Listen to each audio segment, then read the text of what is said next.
Hello hi ನಮಸ್ಕಾರ welcome to food media. ನಾನು ನಿಮ್ಮ ಸೌಮ್ಯ. ಹಬ್ಬಗಳಲ್ಲಿ ಹೆಚ್ಚಾಗಿ ನಾವು ಮಾಡೋದಂದರೆ ಪಾಯಸ. ಈ ಪಾಯಸದಲ್ಲಿ ತುಂಬ ವೆರೈಟಿ ಇದೆ.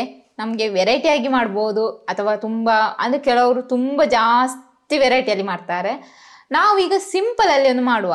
ಅದು ಏನು ಪಾಯಸ ಅಂದರೆ ಕಡಲೆಬೇಳೆ ಮತ್ತು ಸಬ್ಬಕ್ಕಿಯಲ್ಲಿ ತುಂಬ ಈಸಿಯಾಗಿ ಮತ್ತು ತುಂಬ ಟೇಸ್ಟಿಯಾಗಿ ಮಾಡ್ಬೋದು. ಈ ಪಾಯಸವನ್ನು ನನಗೆ ನನ್ನ ಅಮ್ಮ ಹೇಳಿಕೊಟ್ಟದ್ದು. ಅಮ್ಮನಿಗೆ ಅವರ ಅಮ್ಮ ಅಂದರೆ ನಮ್ಮ ಅಜ್ಜಿ. ತುಂಬ ಅವರು ಅಂದರೆ ಹೇಗೆ ಮಾಡ್ತಾರೆ ತುಂಬ ಈಸಿಯಲ್ಲಿ ಬೇಗ ಬೇಗ ಆಗಬೇಕಲ್ಲ ಗದ್ದೆ ಕೆಲಸಕ್ಕೆಲ್ಲ ಹೋಗುವಾಗ, ಅದಕ್ಕೋಸ್ಕರ ಆ ರೀತಿಯಲ್ಲಿ ನಾನಿವತ್ತು ಮಾಡ್ತಾ ಇರೋದು. ಅದಕ್ಕಿಂತ ಮುಂಚೆ ನಮ್ಮ ಚಾನಲ್ಗೆ ಇನ್ನೂ ಯಾರು ಸಬ್ಸ್ಕ್ರೈಬ್ ಆಗಿಲ್ವೋ ಸಬ್ಸ್ಕ್ರೈಬ್ ಆಗಿ, ಹಾಗೆ ಪಕ್ಕದಲ್ಲಿರೋ ಬೆಲ್ಲೈಕನ್ ಕ್ಲಿಕ್ ಮಾಡಿ. ಈ ವಿಡಿಯೋ ಇಷ್ಟ ಆಗಿದ್ದಲ್ಲಿ ಒಂದು ಲೈಕ್ ಕೊಡಿ. ಯಾಕಂದರೆ ನಿಮ್ಮ ಲೈಕ್ ಉಂಟಲ್ಲ ನಮಗೆ ಒಂಥರ ಪ್ರೋತ್ಸಾಹ.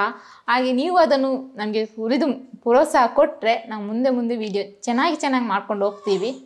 ಓಕೆ, ಬನ್ನಿ ಅಡುಗೆ ಸ್ಟಾರ್ಟ್ ಮಾಡುವ. ಸಾಬಕ್ಕಿ ನಾನು ಇಷ್ಟು ತಗೊಂಡಿದ್ದೀನಿ. ಅದು ನೆಂದಾಗ ಇಷ್ಟ ಆಗ್ತದೆ ನೋಡಿ, ಸಾಕಿದಿಷ್ಟು.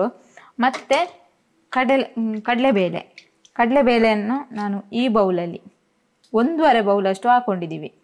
ಅದು 1.5 ಬೌಲ್ ಅಂದರೆ ತುಂಬ ಹೊತ್ತು ನೆನೆಸಿಲ್ಲ, ಒಂದು ಅರ್ಧ ಗಂಟೆ ಅಷ್ಟು ಮಾತ್ರ ನೆನೆಸಿದ್ದೀವಿ. ಒಂದು ಸಲ ತೊಳೆದು ನೆನೆಸಿಟ್ಟಿದ್ದು. ಈಗ ಹಾಕೋಣ. ಸಾಗು ಏನು ಜಾಸ್ತಿ ನೆನೆಸ್ಬೇಕು ಅಂತಿಲ್ಲ, ಯಾಕಂದರೆ ಕುಕ್ಕರಲ್ಲಿ ಇಡುವುದರಿಂದ ಬೇಗ ಆಗ್ತದೆ. ನಮಗೆ ಟೈಮ್ ಇತ್ತು, ಅದಕ್ಕೋಸ್ಕರ ಹಾಕಿಟ್ವಿ. ಕಡಲೆಬೇಳೆ ಜಾಸ್ತಿ ಆಗ್ತದೆ ನೆಂದಾಗ. ಕಡಲೆಬೇಳೆ ತಗೊಂಡಿದ್ದೀವಲ್ಲ ಅದೇ ಬೌಲಲ್ಲಿ ನಾನು 1.5 ಕಪ್ ಅಷ್ಟು ತಗೊಂಡಿದ್ದೀನಿ. ಆದ್ದರಿಂದ 3 ಕಪ್ ಅಷ್ಟು ನೀರು ಹಾಕೋತಾ ಇದ್ದೀನಿ. ಸಾಕಿಷ್ಟು ನೋಡಿ, ಇದು ಮುಳುಗುವಷ್ಟು ನೀರಿದ್ರೆ ಸಾಕು, ಜಾಸ್ತಿ ಬೇಡ. ಇನ್ನು ಪುನಃ ನಮಗೆ ತೆಂಗಿನ ಹಾಲೆಲ್ಲ ಹಾಕ್ಲಿಕ್ಕೆ ಉಂಟಲ್ಲ, ಅವಾಗ ಸರಿ ಆಗ್ತದೆ. ನಾನಿಲ್ಲಿ ಬೆಳ್ತಿಗೆ ಅಕ್ಕಿ ತಗೊಂಡಿದ್ದೀನಿ, ಅರ್ಧ ಕಪ್ ಅಷ್ಟು ತಗೊಂಡಿದ್ದೀನಿ. ಕಡಲೆಬೇಳೆ ತಗೊಂಡೆ ನೋಡಿ, ಅದೇ ಕಪ್ಪಲ್ಲಿ ತಗೊಂಡಿದ್ದೀನಿ. ಇದು ಯಾಕೆ ಹಾಕೋದಂದರೆ ಸ್ವಲ್ಪ ಪಾಯಸ ದಪ್ಪ ಬೇಕು ಅಂತ ಇದ್ದವರು ಹಾಕೋಬಹುದು. ದಪ್ಪ ಅದರಲ್ಲೂ ಆಗ್ತದೆ, ಯಾಕಂದರೆ ನಾವು ಸಬ್ಬಕ್ಕಿ ಹಾಕಿರ್ತೀವಲ್ಲ ಅದರಲ್ಲೇ ದಪ್ಪ ಆಗ್ತದೆ. ಅದು ಸ್ವಲ್ಪ ಟೇಸ್ಟ್ ಚೆನ್ನಾಗಿ ಕೊಡ್ತದೆ ಅಂತ ಹಾಕ್ತಾ ಇದ್ದೀನಿ. ತೊಳ್ಕೊಂಡಿಟ್ಟಿದ್ದೆ. ಅಕ್ಕಿ ಹಾಕಿದ ಕಪ್ಪಲ್ಲೇ 3 ಕಪ್ಪು ತೆಂಗಿನಕಾಯಿ ತುರಿ ಹಾಕೊಳ್ಳಿ. ಜಾಸ್ತಿ ಸಾಕ್ಬೋದು, ನಾನು ಸ್ವಲ್ಪ 3 ಕಪ್ ಸಾಕು ಅಂತ, ಜಾಸ್ತಿ ನಮ್ಮಲ್ಲಿ ಮಾಡಿದರೆ ಅಷ್ಟು ಬೇಡ ಅಂತ ಕಮ್ಮಿ ಮಾಡ್ತಾ ಇದ್ದೀನಿ. ನಾನೀಗ ತೆಂಗಿನಕಾಯಿ ತುರಿ ಹಾಕಿದಲ್ಲ ಅದರಲ್ಲಿ 1 ಕಪ್ ನೀರು ತಗೊಂಡಿದ್ದೀನಿ. ಇದನ್ನು ಯಾಕೆ ವೇಸ್ಟ್ ಮಾಡೋದು ಅಂತ 1 ಕಪ್ ನೀರು ಹಾಕ್ಕೊಡ್ತಿದ್ದೀನಿ. ಮತ್ತು ನೋಡಿಕೊಂಡು ಹಾಕಿದರೆ ಸಾಕು, ಅದು ನಿಮಗೆ ಅಂದಾಜು ಆಗ್ತದೆ ಎಷ್ಟು ಬೇಕು ಅಂತ ನೋಡಿಕೊಂಡು. ಯಾಕಂದರೆ ಹಾಲು ತೆಗೆಯೋದು ನಾನು ಅದನ್ನೇ ಡೈರೆಕ್ಟ್ ಹಾಕ್ತಾ ಇಲ್ಲ. ಏಲಕ್ಕಿನ ಸಹ ಹಾಗೆ ನಾನು ಇದಕ್ಕೇ ಹಾಕ್ತಾ ಇದ್ದೀನಿ. ನಿಮಗೆ ಇಲ್ಲ ನಾವು ಬೇರೆ ಜಜ್ಜಿ ಹಾಕ್ತೀವಿ ಅಂದರೆ ಹಾಗೆ ಹಾಕ್ಕೊಳ್ಳಿ. ಇದರಲ್ಲಿ 5ರಿಂದ 6 ಉಂಟು. ನಿಮಗೆ ಸ್ಮೆಲ್ಲಿಗೆ ಜಾಸ್ತಿ ಬೇಕು ಅಂತ ಇದ್ದರೆ ಜಾಸ್ತಿ ಹಾಕ್ಕೊಳ್ಳಿ. ಮತ್ತೊಂದು ಏನಂದರೆ ನಾನು ಯಾಕೆ ಇದರಲ್ಲಿ ಹಾಕ್ತಾ ಇದ್ದೀನಿ ಅಂದರೆ ನಮಗೆ ಅಂದರೆ ಕಡಿಯುವಾಗಲೂ ಒಮ್ಮೆಲೆ ಆಗ್ತದಲ್ಲ, ಪುನಃ ಇದನ್ನು ಜಜ್ಜಿಕೊಂಡು ಟೈಮು ಕಮ್ಮಿ ಇರುವವ್ರಿಗೆ ಬೇಗ ಬೇಗ ಆಗಬೇಕಂತಿದ್ದವ್ರಿಗೆ ಈ ಥರ ಮಾಡಿ. ನಾನು ಸ್ವಲ್ಪ ನೀರು ಹಾಕಿದ್ದು ಜಾಸ್ತಿ ಆಯಿತು, ಇಷ್ಟು ಬೇಡ ನೋಡಿ, ಇಷ್ಟು ರುಬ್ಬಿದರೆ ಸಾಕು. ಇದು ಒಮ್ಮೆ ಹಾಲು ತೆಗೆದು ಪುನಃ ಒಮ್ಮೆ ಬೇಕಾದ್ರೆ ರುಬ್ಬಿದರೆ ಆಯಿತು, ಯಾಕಂದರೆ ಅಕ್ಕಿ ಹಾಕಿರ್ತೀವಲ್ಲ.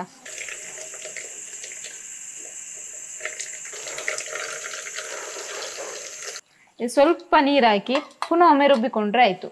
ಪುನಃ ಒಮ್ಮೆ ರುಬ್ಬಿಕೊಂಡದ್ದು ಯಾಕಂದರೆ ಅದನ್ನೇ ತಿನ್ಬೋದು, ಆದರೆ ಪುನಃ ಒಮ್ಮೆ ರುಬ್ಬಿದ್ರೆ ಸ್ವಲ್ಪ ಜಾಸ್ತಿ ದಪ್ಪ ಸಿಗ್ತದೆ ಅಂತ ರುಬ್ಬಿದ್ದು. ಇನ್ನೊಂದು, ಕೆಲವರಿಗೆ ಬೇಗ ಆಗಬೇಕು, ಈ ಹಾಲು ತಗೊಂಡು ಟೈಮ್ ಇಲ್ಲ ಅಂತಿದ್ದವರು ಇದನ್ನು ಸ್ವಲ್ಪ ನುಣ್ಣಗೆ ರುಬ್ಕೊಂಡು ಚೆನ್ನಾಗಿ ಹಾಕಿ ಡೈರೆಕ್ಟಾಗಿ ಸೂಪರ್ ಆಗ್ತದೆ. ಅದು ಸಹ ದಪ್ಪ ಬರ್ತದೆ ನೋಡಿ. ಇದು ಸಹ ವಿಸಿಲ್ ಆಗಿದೆ. ನಾನು ಸ್ವಲ್ಪ ವಿಸಿಲ್ ತೆಗಿತಾ ಇದ್ದೀನಿ ಈಗ ಬೇಗ ಆಗಲಿ ಅಂತ. 2 ವಿಸಿಲ್ ಇಟ್ಟದು ನೋಡಿ, ಇಷ್ಟು ಚೆನ್ನಾಗಿ ಬೆಂದಿದೆ. ಸಬ್ಬಕ್ಕಿ ಕಾಣ್ತಾನೇ ಇಲ್ಲ, ಇಲ್ಲಿ ಫುಲ್ ಮಾಯ ಆಗಿ ಹೋಗಿದೆ ನೋಡಿ. ಸ್ವಲ್ಪ ಕಾಣ್ತದೇನಾ ಮಿಡ್ಲಲ್ಲಿ. ಮತ್ತು ಸ್ವಲ್ಪ ನೀರು ಜಾಸ್ತಿ ಇಡುವಾಗ ನಾನು ಎಷ್ಟು ಇಟ್ಟಿದ್ದೇನೆ ಅಷ್ಟೇ ಇಟ್ಟು 2 ವಿಸಿಲ್ ಕುಗ್ಸಿ ಚೆನ್ನಾಗಾಗ್ತದೆ ಅವಾಗ. ನಾನು ಇದನ್ನು ಕುಕ್ಕರಲ್ಲಿ ಬೇಯಿಸಿದ್ದು ಮಾತ್ರ ಕುಕ್ಕರಲ್ಲಿ. ಈಗ ಇನ್ನೊಂದು ಪಾತ್ರೆಗೆ ಹಾಕ್ತಾ ಇದ್ದೇನೆ ನಾನು. ಸ್ವಲ್ಪ ಸಬ್ಬಕ್ಕಿ ಹಾಕಿದ್ರಿಂದ ಸ್ವಲ್ಪ ತಳ ಹಿಡಿಬೋದು, ಏನಾಗಲ್ಲ. ಅದನ್ನು ಸ್ವಲ್ಪ ತೆಗೆದು ಹಾಕಿದರೆ ಆಯಿತು. ನಾನು ಕಡಲೆಬೇಳೆ ತಗೊಂಡ ಬೌಲಲ್ಲೇ ಬೆಲ್ಲವನ್ನು ಜಜ್ಜಿ ಅಂದರೆ ಗುದ್ದಿ ಹುಡಿ ಮಾಡಿ ತಗೊಂಡಿದ್ದೀನಿ. ಸ್ವಲ್ಪ ನೋಡಿ ಈ ಥರ 1 ಬೌಲು, ಒಟ್ಟು 2 ಬೌಲಷ್ಟು ಬೆಲ್ಲ ತಗೊಳ್ತಿದ್ದೀನಿ. ನಿಮಗೆ ಸ್ವೀಟ್ ಜಾಸ್ತಿ ಬೇಕು ಅಂತಿದ್ರೆ ಸ್ವಲ್ಪ ಜಾಸ್ತಿ ಹಾಕೊಳ್ಳಿ. ನನಗೆ ಸ್ವಲ್ಪ ಕಮ್ಮಿ, ಸ್ವೀಟ್ ಜಾಸ್ತಿ ತಿನ್ನಲ್ಲ.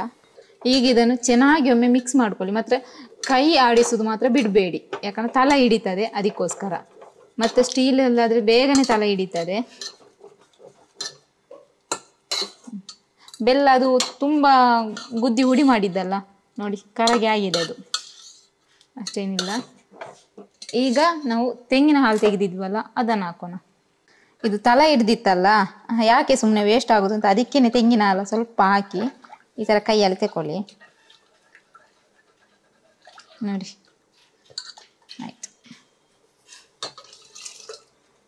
ಇವಾಗ ನೋಡಿಕೊಂಡು ಹಾಲು ಹಾಕಿದರೆ ಆಯಿತು.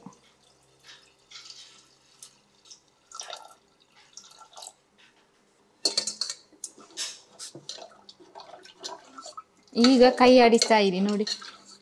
ಇದೀಗ ಇಷ್ಟು ತೆಳು ಉಂಟಲ್ಲ, ಇದೀಗ ದಪ್ಪ ಆಗ್ತದೆ.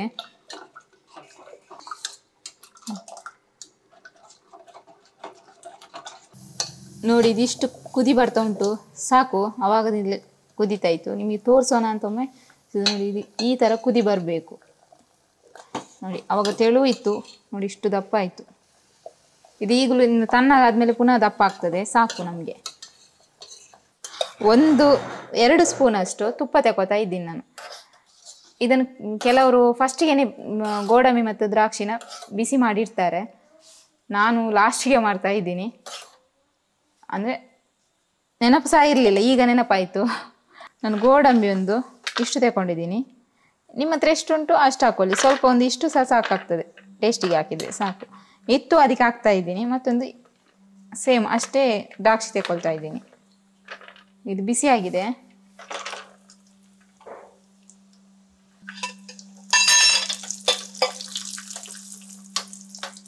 ಸ್ವಲ್ಪ ಸಂದಾಯಿತು ಪಾತ್ರೆ, ಪರವಾಗಿಲ್ಲ. ಅದಕ್ಕೇನೆ ನಾನು ದ್ರಾಕ್ಷಿ ಸಹ ಹಾಕ್ತಾ ಇದ್ದೀನಿ, ಒಟ್ಟಿಗೆ ಬಿಸಿಯಾಗಲಿ ಅಂತ.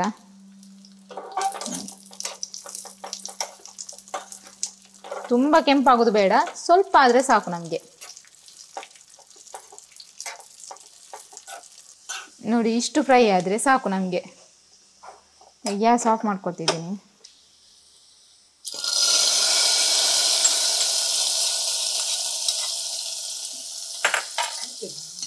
ಈಗ ಇದು ತಣ್ಣಗಿರುವಾಗಲೇ ಹಾಕಿದ್ರೆ ಇಷ್ಟು ಸೌಂಡ್ ಏನು ಬರಲ್ಲ, ನಾವು ತಣ್ಣಗಾಗಿರ್ತದಲ್ಲ. ನಾನೀಗ ಬಿಸಿ ಬಿಸಿಯಲ್ಲೇ ಹಾಕಿದ್ದು, ಹಾಗೆ ಈ ಥರ ಸೌಂಡ್ ನೋಡಿ. ಚೆನ್ನಾಗಿ ಸೂಪರಾಗಿ ಅಂತೂ ಆಗ್ತದೆ. ಒಮ್ಮೆ ನೀವು ಸಹ ಮಾಡಿ ಟ್ರೈ ಮಾಡಿ, 100% ಚೆನ್ನಾಗಾಗ್ತದೆ. ನಾವು ತೆಂಗಿನ ಹಾಲು ಯಾಕೆ ತೆಗೆಯುವುದಂದರೆ ನೋಡಿ, ಇದರಲ್ಲಿ ಏನು ಸಿಗಲ್ಲ, ನೈಸಾಗಿರ್ತದೆ. ತೆಂಗಿನಕಾಯಿ ಹಾಗೆ ಹಾಕಿದರೆ ಅದು ಸ್ವಲ್ಪ ತೆಂಗಿನಕಾಯಿ ಏನೋ ಸ್ವಲ್ಪ ಸಿಗ್ತದಲ್ವಾ, ಅದಕ್ಕೋಸ್ಕರ ನಾವು ಹಾಲು ತೆಗೆದು ಮಾಡೋದು ಅಷ್ಟೇ. ಓಕೆ, ಈ ರೆಸಿಪಿ ಇಷ್ಟ ಆಗಿದ್ದಲ್ಲಿ ಒಂದು ಲೈಕ್ ಮಾಡಿ.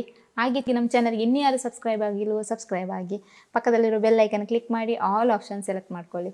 ಓಕೆ ಫ್ರೆಂಡ್ಸ್, ನಾನು ಇನ್ನು ಮುಂದಿನ ವೀಡಿಯೋದಲ್ಲಿ ಸಿಗ್ತೀನಿ. ಅಲ್ಲಿವರೆಗೂ ಟೇಕ್ ಕೇರ್, ಬಾಯ್.